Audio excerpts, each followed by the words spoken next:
everyone, welcome back to GCSE Chemistry. This one is on the electrolysis of aqueous solutions. It may be easier to discharge ions from water than the solute. In aqueous solutions, as well as the ions from the ionic compound, there will be hydrogen ions. H2O, liquid, is reversible to H plus aqueous plus OH minus, which is also aqueous. Second, at the cathode, if H plus ions and metal ions are present, hydrogen gas will be produced if the metal ions form an elemental metal that is more reactive than hydrogen, for example, sodium ions. If the metal ions form an elemental metal that is less reactive than hydrogen, for example, copper ions, a solid layer of the pure metal will be produced instead. At the anode, however, if OH- and halide ions Cl-, Br-, and I- are present, molecules of chlorine, bromine, and iodine will be formed. If no halide ions are present, then the OH- ions are discharged and oxygen will be formed. A solution of copper sulfate, CuSO4, contains 4 different ions. Copper metal is less reactive than hydrogen, so at the cathode, copper metal is produced and coats the electrode. Cu2 plus 2 electrons is Cu.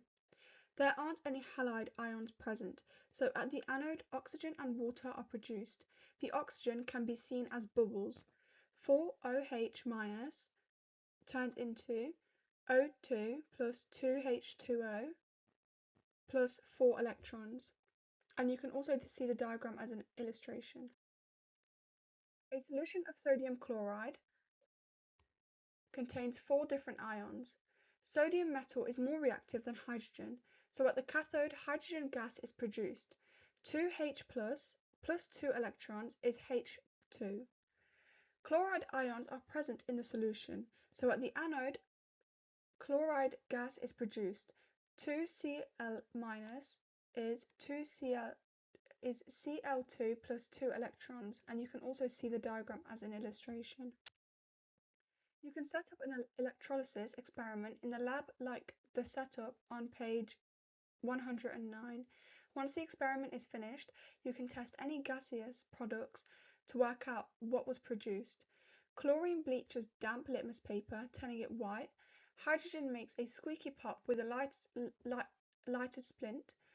Oxygen will relight a glowing splint. Half equations show the reactions at electrodes. The important thing to remember is that you're combining half equations is that the number of electrons needs to be the same for each half equation. For the electrolysis of aqueous sodium chloride, the half equations are negative electrode, 2H plus 2 electrons is H2. At the positive electrode, 2Cl- is Cl2 plus 2 electrons. These combine to form the Ionic equation. 2H plus 2Cl- is H2 plus Cl2. When a halide isn't present in the aqueous solution, the half equation for the anode is 4OH- is O2 plus 2H2O plus 4 electrons. And that is the end of the video. I hope that you enjoyed.